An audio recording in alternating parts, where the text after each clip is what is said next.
모험으로 사는 인생 시리즈 9번째 설교고요. 어디서 와서 어디로 가는가라는 제목으로 하나님 말씀을 좀 전하려고 합니다. 우리가 지난번 우리 8번째 설교에서 이제 아브람과 그 아브람의 아내인 사레와 또 그 하갈 여종인 하갈 사이에서 일어났던 여러 가지 일들에 대해서 사실 이제 아브람이 침묵했던 그것에 대해서 우리가 좀 이렇게 이야기를 나눴었는데요. 우리가 어떤 상황 가운데서든 침묵하는 것이 옳은 것만은 아니다라는 것들을 좀 함께 이야기 나눴어요. 그래서 여러분 어떻게 삶을 살아가시면서 혹시 분명히 하나님의 말씀 또 하나님의 말씀대로 우리가 반드시 분명하게 이야기해야 될 부분들이 있음에도 불구하고 그냥 내가 책임져야 될까 이런 또 염려와 두려움 때문에 혹시 뒤로 물러난 적들이 아마 많이 계실 텐데 여러분 그러면 안 됩니다. 그래서 우리가 비록 내가 좀 불이익을 당한다 할지라도 사실은 힘들지만 우리가 침묵하지 않을 때, 침묵하지 말아야 될 때 침묵하지 않는 그런 믿음의 결단들이 필요한 시대를 우리가 살아가고 있죠. 그래서 여러분 가운데에도 그런 침묵이 아니라 하나님께서 주신 담대함을 가지고 이렇게 함께 도전하고 또 함께 최선을 다해서 책임을 함께 져 나갈 수 있는 우리 모두가 되었으면 참 좋겠습니다. 그래서 이제 이어서 이제 말씀을 좀 나누려고 하는데요. 사실 아브라함의 가정은 참 바람잘 날이 없는 것 같아요. 이제 어려운데 이 가정의 분쟁이 막 극에 달하게 되죠. 그래서 결국 그 아픔의 한 가운데서 이 사레의 여종인 하갈이 견디지 못하고 이제 아브라함의 가정을 뛰쳐나오게 되는 거예요. 뭐 간단하게 설명하자면 이 아브라함에게 사실은 자식이 없잖아요. 아이가 없기 때문에 이 사레의 입장에서는 자기가 이제 부인인데 아내인데 자신의 뭐랄까요, 상속자를 낳지 못하면 자신의 지위가 굉장히 위태위태해지는 거예요. 그래서 자신의 권위와 자신의 자리와 자신의 상속과 이런 여러 가지 것들을 지키기 위해서는 반드시 자신의 대를 이어줄 아들이 필요했던 거죠. 근데 그 당시 고대 근동의 관습상 아이가 없을 경우에는 어떻게 하냐면 여종을 남편에게 주어서 아이를 잉태하게 하고 태어나는 그 아들을 자신의 아들로 삼게 되어 있습니다. 그렇게 해서 대를 이어가는 일들이 당시 고대 근동의 관습의 일부였어요. 사실은 그래서 사례도 아브라함에게 자신의 여종인 하갈을 들여보내죠. 그래서 그렇게 자신의 위치를 지키려고 그렇게 애를 쓰고 있는 장면이었어요. 근데 놀랍게도 이 하갈이 아이를 잉태하게 된 거예요. 근데 잉태하게 됐는데 그러면 좀 이렇게 겸손하게 이렇게 지냈으면 좋을 텐데 그렇지 않고 이 하갈이 어떻게 합니까? 교만해서 여주인인 사레를 엄청 무시하는 거예요. 그러니 이 사레의 입장에서 얼마나 화가 나겠습니까? 사실 그런 상황 가운데에서 막 난리가 난 거죠. 근데 아브라함이 침묵하니까 그런 상황 가운데에서 막 계속 학대가 일어나게 되고 그런 가운데도 결국에는 아브라함이 당신의 여종이니 당신 마음대로 해라 이렇게 허락을 하게 되죠. 그리고 결국 오늘 말씀 읽은 것처럼 드디어 하녀인 이 하갈이 견디지 못하고 집을 뛰쳐나와 도망을 하게 되는 지경까지 이르게 되었습니다. 사실 당시 그랬지만 대를 이을 아이를 낳은 여종의 지위는요 그냥 여종이었어요. 부인이 되는 게 아니었거든요. 그럼에도 불구하고 안타깝지만 이 하갈은 자신의 주인의 아이를 가졌다는 사실을 알게 되었을 때 자신이 주인이 아니거든요. 그럼에도 불구하고 그가 정말 자고해서 교만해서 그렇게 여주인 사례를 무시하기 시작했던 거죠. 어쩌면 지금까지 서러웠던 모든 것을 여주인인 사례한테 다 퍼붓고 싶었을지도 모르겠어요. 종으로 살다 보면 또 얼마나 또 여러 가지 아무리 잘해줘도 얼마나 또 불합리한 또 부조리한 일들을 경험했겠습니까? 그러니 아마 그런 것들을 다 해소하고 싶은 그런 마음이 있었을지도 모르겠어요. 그러나 자신의 본래의 처지는 생각하지 못하고 그저 지금 자신이 주인의 아이를 임신했다는 생각 때문에 그렇게 여주인의 사례를 정말 상당히 무례하게 무시하기 시작했던 거죠. 이렇게 입장이 바뀌어 버리듯 했지만 결국 하갈은 어떻게 되죠? 아브람으로부터 허락을 받은 사례가 결국 자신을 모욕하고 무시했던 하갈에게 더 극심한 무시와 모욕을 주며 학대를 했습니다. 아마도 하갈은요 자신이 아브람의 아이를 가졌기 때문에 아브람이 자신을 사례보다 더 우대할 것으로 여겼을지도 모르겠어요. 그래서 자신이 사례를 무시해도 아무런 제재를 받지 않을 것이라고 생각했을지도 모르겠습니다. 그러나 당시의 관습대로 아브람은요, 사레의 여종인 하갈을 사레에게 그대로 맡겼습니다. 이제 하갈은 아브람의 아이를 가져서 아브람의 아내가 된 것 같은 그 위세를 자랑하면서 이 사레를 무시하던 그 자리에서 이제는 다시 본래보다 못한 이 죄인의 자리까지 추락해 버리게 되죠. 그리고 결국 학대를 견디다 못해 아브람의 집을 떠나서 도망을 하게 되는 그 일련의 과정을 겪게 된 겁니다.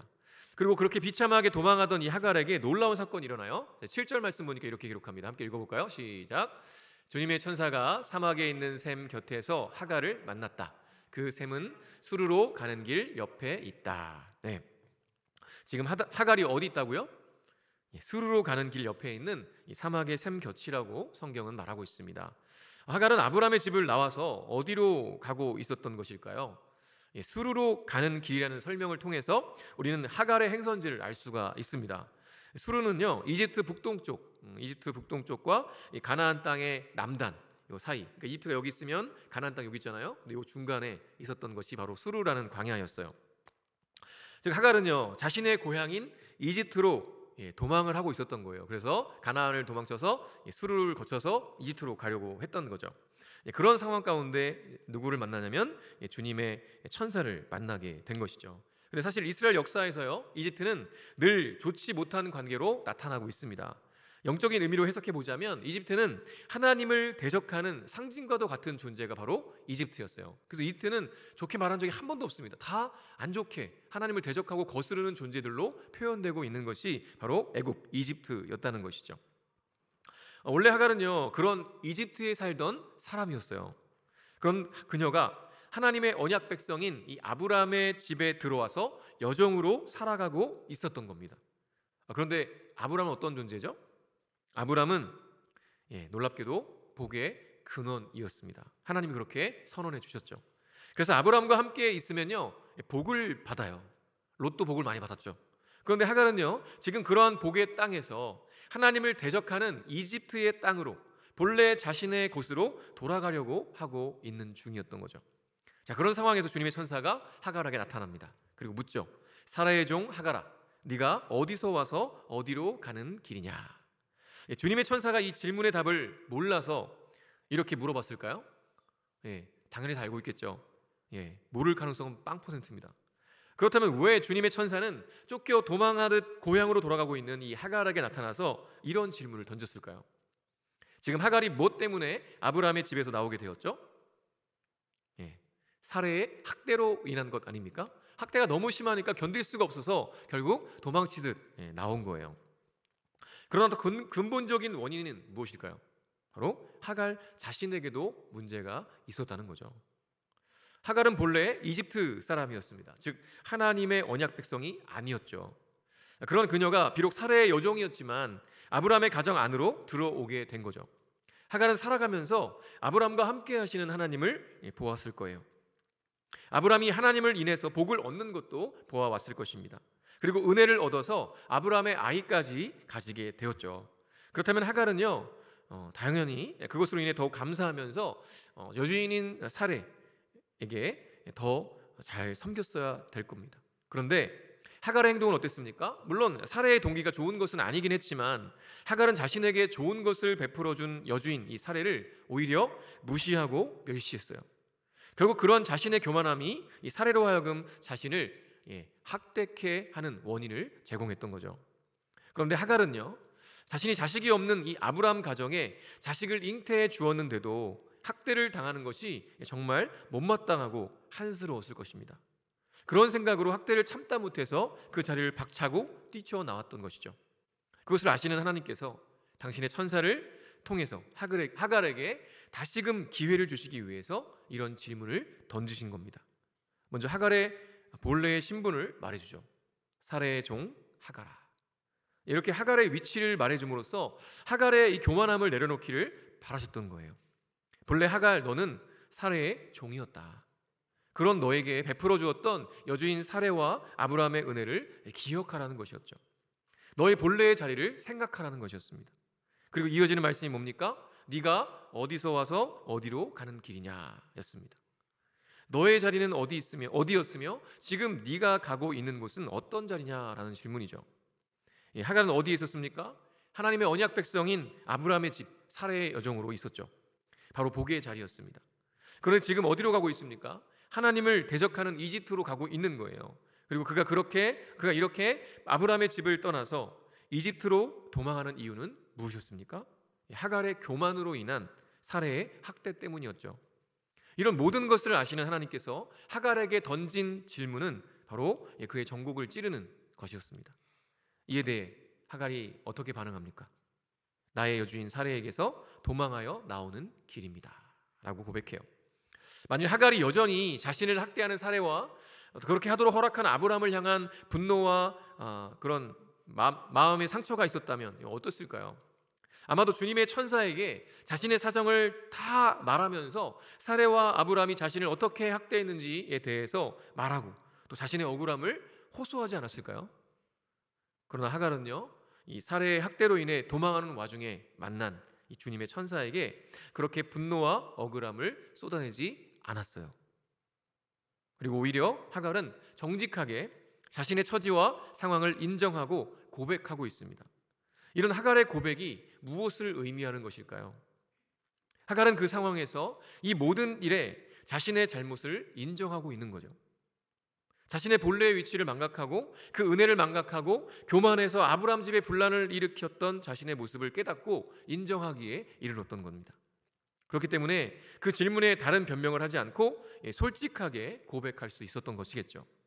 만약 자신의 잘못을 인정하지 않았다면요, 그녀는 여전히 불평불만을 털어놓으며 자신의 권리를 주장했을 것입니다. 그러나 하갈은 그렇게 하지 않았고 순순히 자신의 본래의 위치와 자신의 교만을 인정하고 고백하고 있었던 겁니다. 오늘 이 시간 이 자리에 있는 우리에게도요, 하나님께서는요 동일한 질문을 던지고 계십니다. 너는 어디서 왔으며 어디로 가고 있느냐? 여러분, 하나님께서 여러분에게 이런 질문을 던지신다면 여러분 뭐라고 대답하시겠습니까? 우리의 상황은요 하갈과는 다릅니다. 달라요. 분명히 개개인이 처한 상황이 다 다를 거예요. 그렇지만 하나님의 이 질문은요, 우리 모두가 상황은 다르지만 깊이 생각해 보아야 할 질문입니다. 특별히 하나님께서는 이 하갈을 사레의 종 하갈이라고 부르셨죠. 그냥 하갈아 하고 부르셨어도 되셨을 텐데 왜 콕 집어서 사레의 종 하갈아라고 부르셨을까요? 하나님께서 하갈, 너는 평생 종으로 살아야 돼 라고 말씀하시려고 한 걸까요? 아니죠. 그것은 하갈이 겪고 있는 지금의 상황을 하갈 자신이 돌아보기를 원하셨기 때문에 그렇게 사레의 종이라고 불렀던 것이라는 거죠. 사레의 학대로 인해 도망하는 중이지만 사실 사레가 학대를 한 원인은 바로 하갈의 교만 때문이었다는 것을 하갈이 스스로 깨닫기를 원하셨던 거죠. 그렇게 스스로 깨닫고 돌이켜서 회개할 때야 비로소 이 상황과 문제가 해결되고 소망이 보이기 때문에 그렇게 말씀하셨던 거예요. 그렇게 스스로 깨닫고 돌이킬 때 진정한 길이 보이는 것이죠. 아마도 주님의 천사가 찾아오셔서 이 질문을 던지지 않았다면 하갈은 자신의 고향 이집트로 도망하면서 여전히 분노와 억울함에 매여서 그의 인생과 또 태중의 아이의 인생을 더욱 어려운 지경으로 몰아넣고 말았을 것입니다. 그러나 하나님께서는 하갈을 그냥 그렇게 버려두지 않으셨어요. 그를 포기하지 않으시고 그를 찾아가셔서 그에게 말씀하셨죠. 그리고 하갈이 다시 돌이켜 분노와 억울함의 자리, 죄의 자리가 아니라 복의 자리로 돌아오도록 인도하셨던 것입니다. 자, 그렇다면 오늘 이 시간 하나님은 여러분을 뭐라고 부르고 계실까요? 하갈에게는 사레의 종 하갈아라고 부르셨는데 여러분은 뭐라고 부르실 것 같아요? 하나님이? 저의 경우를 말해보면 저는 하나님께서 저를 부르실 때 나의 종 정표야 라고 부르실 것 같아요. 저는 하나님 앞에서 그분의 자녀로 부르심을 받았을 뿐만 아니라 특별히 이 목회자로 말씀을 가르치고 주님의 백성들을 인도할 책임을 맡은 하나님의 종으로 부름을 받았습니다. 그렇기 때문에 저는 신학교에 들어가게 됐고 또 그리고 지금 이렇게 목사로서 말씀을 증거하기 위해 여러분 앞에 이렇게 서 있는 것이죠. 그런데요, 어느 순간 그 하나님의 종으로서의 부르심을 망각하고 내가 하나님의 종이 아니라 주님을 오히려 나의 종처럼 부리려 하고 있는 것은 아닌지 두려울 때가 종종 있어요. 언제부턴가 나의 주인이신 그분의 말씀을 따르고 증거하기보다 내 생각을 말하고 내 생각을 증거하려 할 때가 있다는 것을 보게 되는 것이죠. 얼마나 두려운 일인지 모르겠습니다. 종인 내가 주인처럼 나를 드러내려고 하는 것을 볼 때 얼마나 무서운지 모르겠어요. 하나님이 아닌 나를 드러내려 할 때 이미 하나님의 종으로서의 사역은, 역할은 끝나버린 것이죠.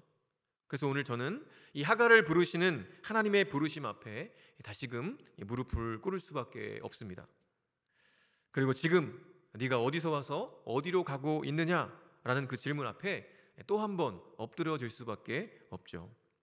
내가 지금 제대로 가고 있는 것인지, 내가 가고 있는 방향이 옳은 방향인 것인지, 늘 이러한 질문을 가지고 저 자신을 점검해 봐야 되는데, 그렇게 하지 못하고 있는 저의 모습을 발견할 때면 얼마나 아찔한지 모르겠습니다.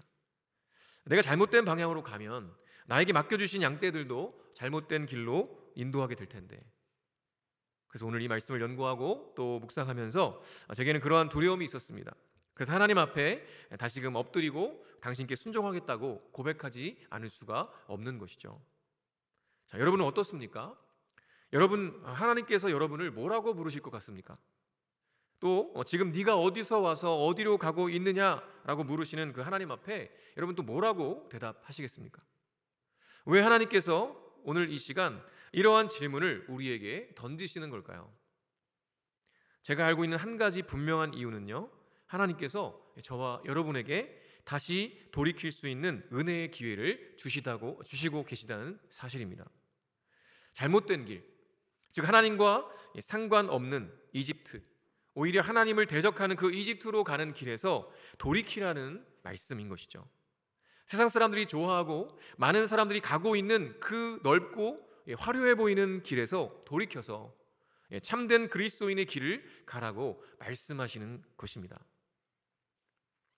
우리가 마지막 심판의 날에 주님의 앞에 서게 됐을 때 주님께서 우리를, 나 자신을 뭐라고 부르실까요? 나의 사랑하는 딸아, 아들아 라고 불러주시기를 여러분 원하십니까? 원하지 않습니까? 그렇다면요, 이제 더 이상 하나님과 상관없이 사는 삶의 길에서 돌아서야 합니다. 세상에서 좀 누릴 건 누리고 즐길 것 즐기고 내 마음대로, 내 마음에 흡족한 대로 그렇게 살다가 나중에 돌아서겠다고 생각한다면 여러분 정말 착각이고 오산입니다. 하나님은 지금 당장 돌이킬 것을 말씀하고 계세요. 왜냐하면 우리 주님께서 언제 오실지 아무도 모르기 때문에 그렇습니다. 또 내게 언제 죽음이 찾아올지 아무도 모르기 때문에 그래요. 여러분 지금 젊다고, 나이가 아직 얼마 안 됐다고 여러분의 인생이 길 것이라고 착각하면 절대로 안 됩니다. 저도 마찬가지고 여러분도 마찬가지고 이 예배가 끝나고 집에 가다가 어떻게 될지 아무도 모르는 거예요. 우리는 사실은 5분 앞도 1시간 앞도 제대로 내다볼 수 없는 존재라는 것이죠. 그러니 나중에라는 말은 굉장히 정말 너무나도 불확실하고 너무나도 불충한 그런 말인 거예요. 하나님 앞에서 나중에라는 말은 없어요. 지금 당장 우리가 돌이키기를 원하신다는 것이죠. 만약에 하갈이 사라의 종 하갈아, 네가 어디서 와서 어디로 가고 있느냐라고 물어보셨을 때 하갈이 제가 지금 사라가 나를 막 학대해가지고 제가 죽게 생겼어요. 하나님, 어떻게 이럴 수가 있어요? 제가 아브라함의 아이를 낳으려고 이렇게 고생하고 있는데 이게 말이나 되는 일입니까? 정말 전 도저히 저기 집에서 못 살겠습니다. 이러고 저는 그냥 이집트로 갈 거예요. 제 집으로 갈 거예요. 이러고 그냥 갔다고 생각해 보세요. 그의 인생은요 그냥 그렇게 끝나버리고 마는 거죠. 아니면 하나님, 제가 지금 너무 힘들어가지고 어려워가지고 도저히 거기 못 살겠어요. 저 그냥 집에 가서, 제 고향 집에 가서 거기서 조금 좀 쉬다가 좀 편하게 살다가 나중에 애 다 큰 다음에 그때 다시 돌아올게요. 근데 주님의 천사는 그걸 원해서 여기 계신 게 아니었다는 거죠. 지금 당장 돌이켜서 사례와 함께 그 집에 가서 순종하며 살아가기를 하나님은 원하셨다는 거예요. 저와 여러분에게 똑같이 우리 주님은 지금 말씀하고 계신다는 거죠. 우리가 왜 매주마다 이 곳에 와서 예배를 드리고 있습니까? 여러분 이 바쁜 시기에 기말고사도 보고 있을 거고 또 회사에서는 연말이라 엄청 바쁠 텐데 그리고 연애하기도 바쁠 텐데 왜 여기 와서 지금 1시간 반씩 예배드리고 또 소그룹하고 그러고 또 있나요? 왜 그러죠, 여러분? 하나님께서 여러분을 부르고 계시는 거예요. 계속 돌아오라고, 돌이키라고. 매일마다 하나님을 바라보고 하나님과 함께하지 못한다면 최소한 일주일에 한 번이라도 단 1시간이라도 하나님 앞에 집중하고 예배하고 말씀을 듣고 묵상하고 깨달으라고, 그리고 다시 돌이켜서 주님 곁으로 돌아오라고, 그렇게 계속해서 여러분을 부르시고 계속해서 말씀하고 계시다는 사실입니다.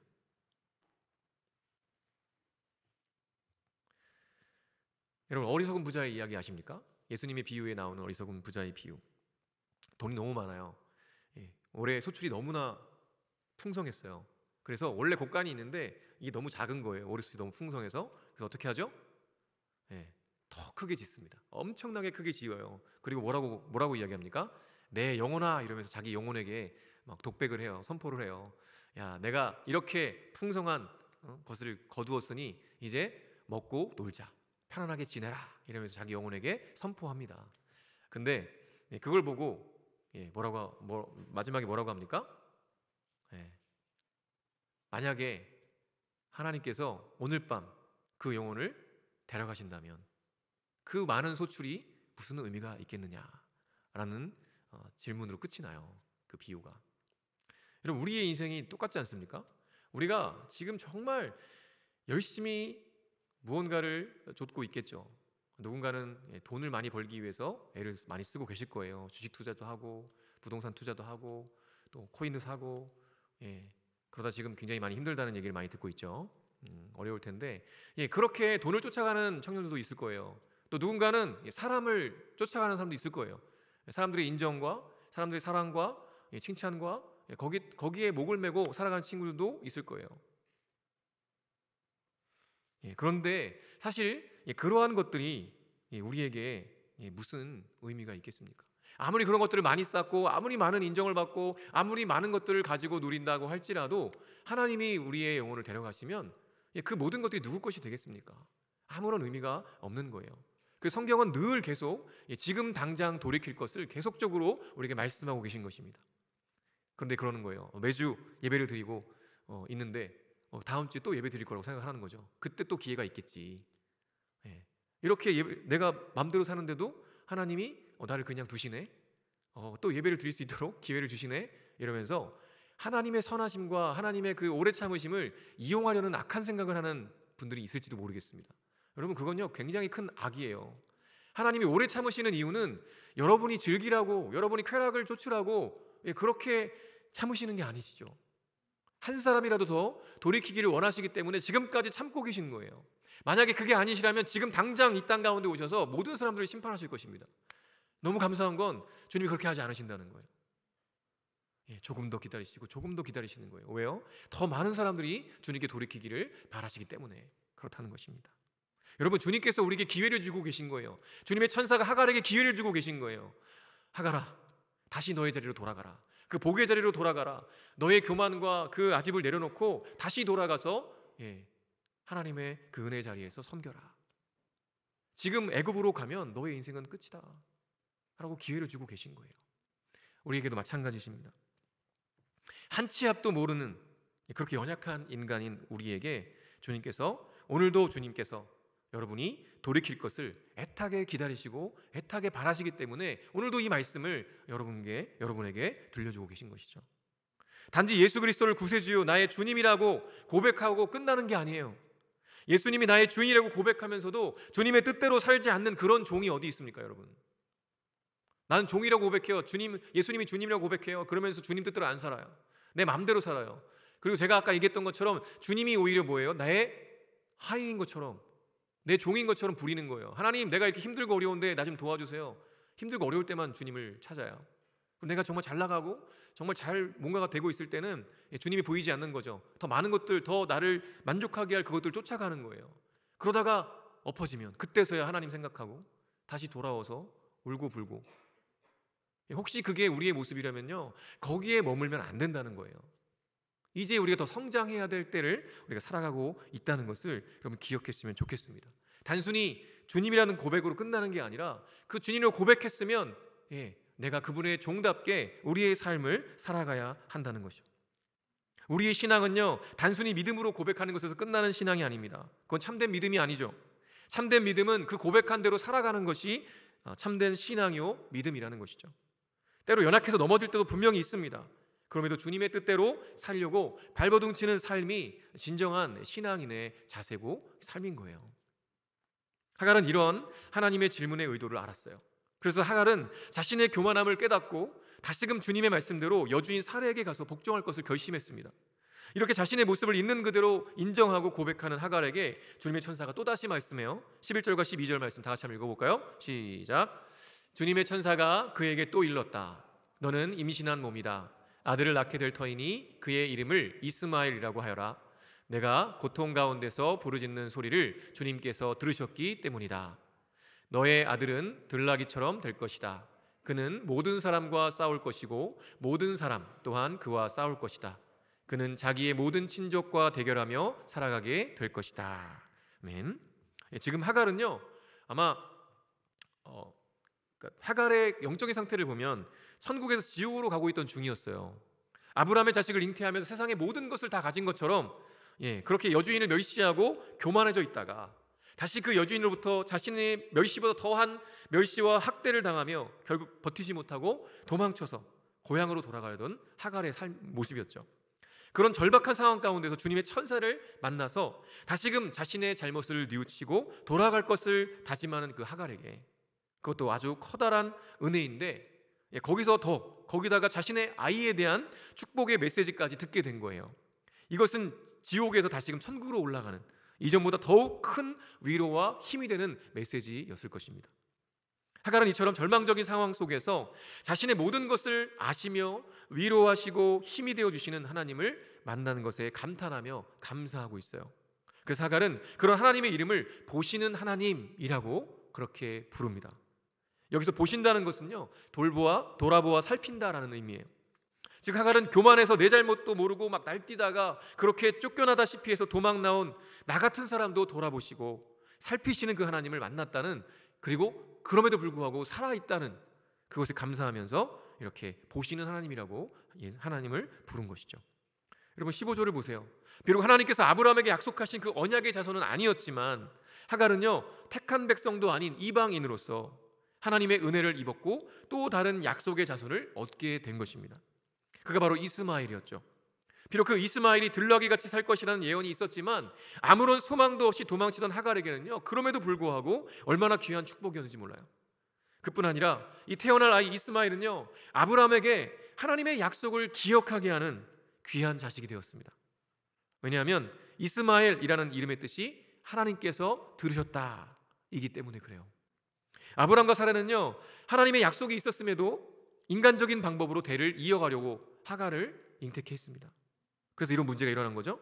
그런 아브라함과 사라에게, 그런데 이스마엘이라는 이 아이의 이름은요, 하나님께서 그들의 안타까움을 들으셨다는 의미로 다가왔을 것이기 때문이에요. 오늘 본문의 마지막 절 보면 16절에서 이때 아브라함의 나이가 86세였다고 기록하고 있어요. 그리고 나중에 보면 알겠지만 이삭을 낳을 때 나이가 몇 살입니까? 100살입니다. 100살. 그러니까 거의 13년이 넘도록 매일 이 아들의 이름을 불렀다는 걸 알 수가 있습니다. 이스마엘아 하고 13년 동안 매일매일 불렀겠죠.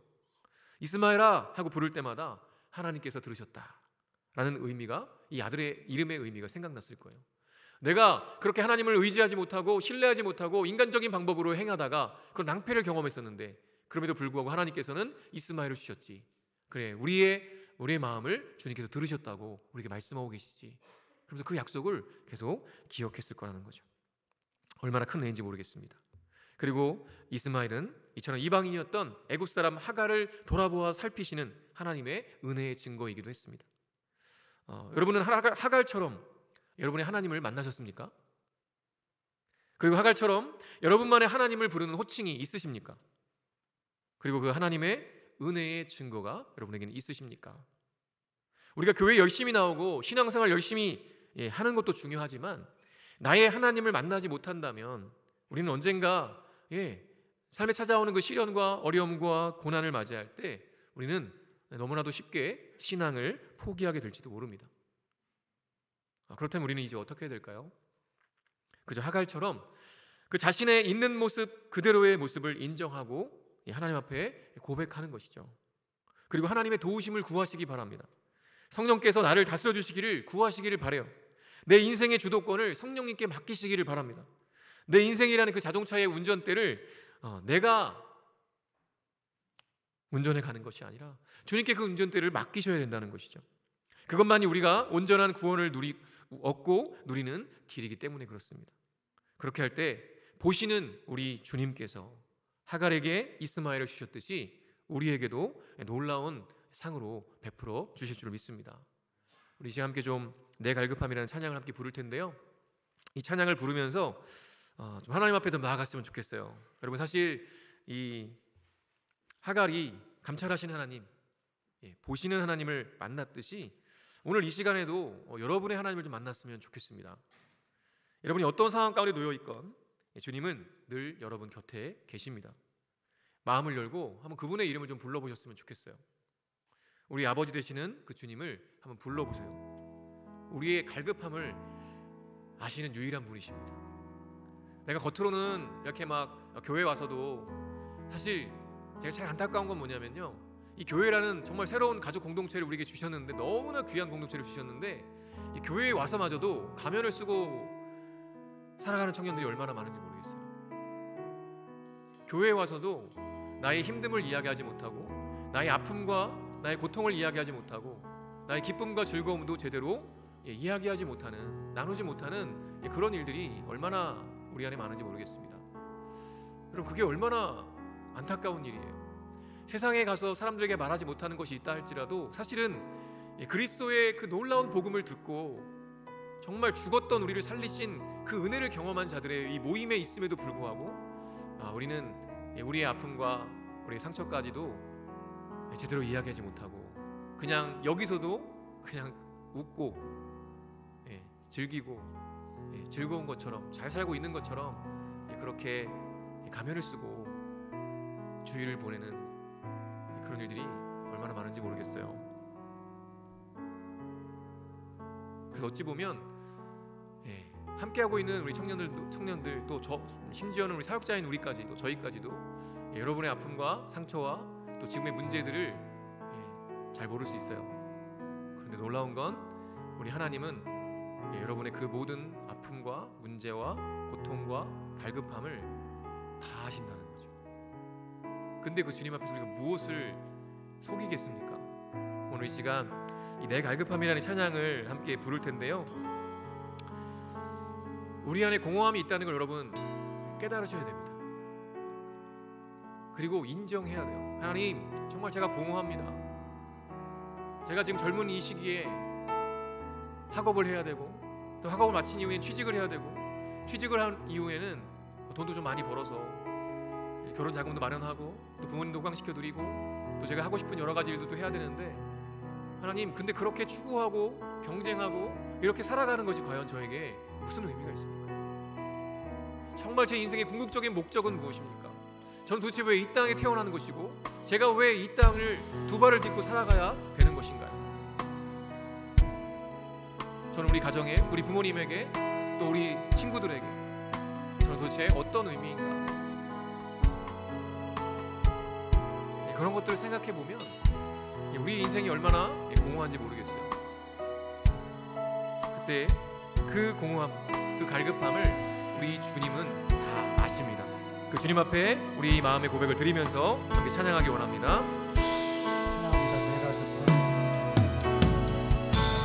내 갈급함 어느 것으로 채울 수 없네. 내 갈급함 상한 나의 심령에 내 갈급함 부르짖는 소리 들으소서.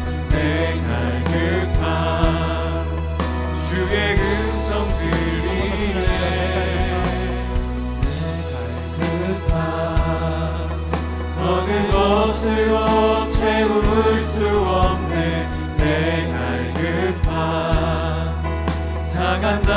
내 심령에 내 갈급함 부르짖는 소리 들으소서. 내 갈급함 주의 음성 들리네.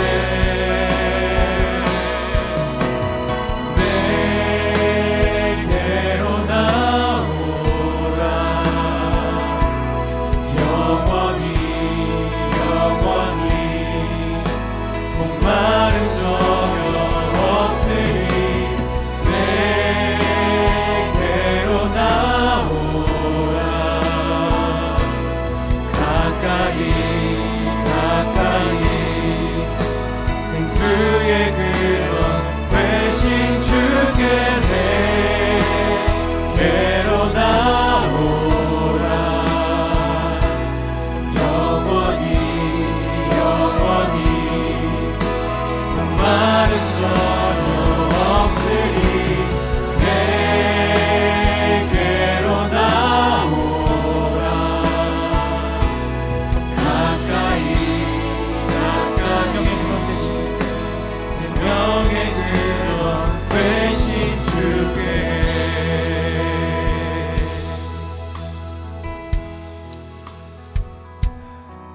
여러분,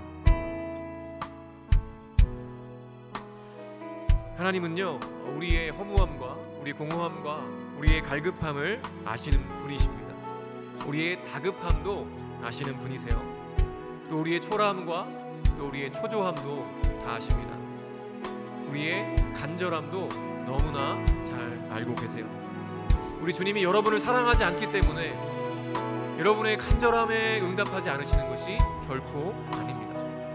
여러분을 정말 사랑하시기 때문에 여러분에게 필요한 것, 여러분 스스로가 필요하다고 생각하는 것보다 하나님 아버지께서 여러분을 만드셨기 때문에 여러분의 필요를 더 잘 아세요. 정말 여러분에게 필요한 때에 필요한 것들을 공급해 주시기 원하기 때문에 지금 여러분을 어쩌면 기다리게 하고 계신지도 모르겠어요. 여러분 굉장히 지금 다급하시죠? 초조하시죠? 내가 이 문제가 분명히 해결되어야 되는데, 이 상황이 해결되어야 되는데 이것이 해결될 기미가 보이지 않는 이 상황들을 보면서 얼마나 갈급한지 모르겠습니다.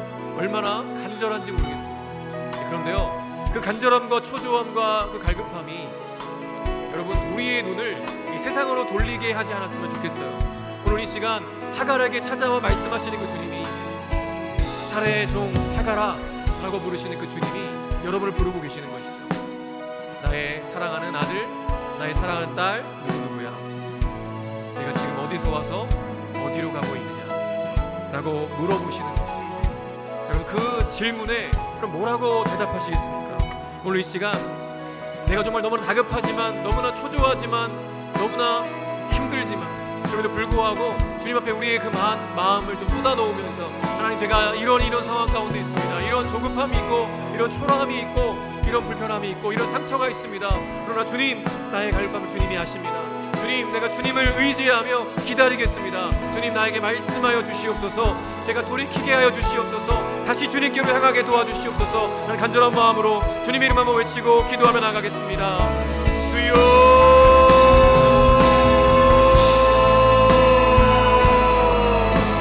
하나님 아버지 감사합니다. 오늘도 이 시간 이 자리 가운데 사랑하는 청년들을 불러주시고 정말 주님의 은혜의 보좌 앞에 나아갈 수 있도록 인도하시니 감사합니다. 오늘 정말 하갈이 정말 그의 인생 가운데 정말 저 밑바닥을 살아가고 있는 그 순간에 그를 찾아가셔서 하갈아라고 이름을 부르시며 그의 인생 가운데 네가 어디서 와서 어디로 가고 있느냐라고 물을 수 있는 그 하나님 아버지의 마음을 우리가 깨닫게 하여 주시기 원합니다. 하나님 그저 우리를 포기하지 아니하시고 끝까지 찾아오셔서 내가 방황하며 세상으로 나아가고 있는 그 순간에도 나에게 찾아오셔서 나를 부르시며 나에게 말씀하시는 그 하나님을 오늘 이 시간 만나게 하여 주시옵소서. 하갈이 그래서 보시는 하나님이라고, 나의 삶을 돌아보시고 나를 포기하지 아니하시고 살피신 하나님이시라고 고백했던 그 하나님을 우리가 만나게 원합니다. 하나님 우리 사랑하는 청년들에게 말씀하여 주시옵소서. 하나님 이들에게 말씀하여 주시옵소서. 이들의 삶의 여정 가운데 지금 이 순간 하갈처럼 최악의 상황 가운데 놓여 있습니까? 정말 그 초조함과 초라함과 하나님 그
수 있도록 축복하시고 인도하여 주시옵소서.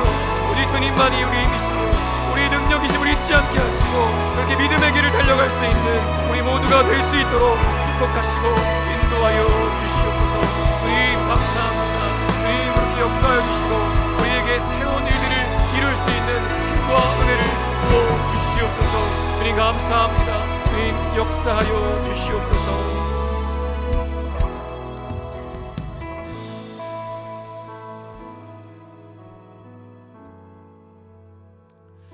참 좋으신 아버지 하나님 감사합니다. 오늘도 우리 사랑하는 청년들과 함께 하나님을 예배할 수 있다는 것 자체가 얼마나 큰 은혜이고 얼마나 큰 복인지 다시 한번 깨닫습니다. 오늘 하갈이 자신의 인생 가운데 어떻게 보면 정말 가장 최악의 상황 가운데 놓여 있는 그때, 정말 세상을 다 가진 것 같은 그 순간에 있다가 순식간에 저 밑바닥으로 떨어져서 그렇게 비참하게 도망치다가 그 광야길에서 멈췄을 때, 그 최악의 상황 가운데, 최악의 순간 가운데 하갈을 그냥 버려두지 않으시고 포기하지 않으시고 하갈의 삶 가운데 찾아오셔서 하갈의 이름을 불러주시고 그에게 네가 어디서 와서 어디로 가고 있느냐고 물으시는 우리 주님의 마음을 우리가 오늘 이 시간 깨닫기 원합니다. 하나님, 우리 사랑하는 청년들 한 사람 한 사람도 어떻게 보면 하갈처럼 정말 인생의 밑바닥을 지금 걷고 있는 청년들이 있을지 모르겠습니다. 하나님, 그렇게 어려운 순간, 어려운 때를 지나가고 있는, 내 힘으로 어떻게 해볼 수 없는 그 상황 가운데 처해 있는 우리 청년들을 긍휼히 여겨 주시옵소서. 이들을 절대로 포기하지 아니하시고 정말 세상 끝까지 쫓아가셔서 그의 이름을 불러주시고 그에게 말씀하시고 네가 지금 어디서 와서 어디로 가고 있니?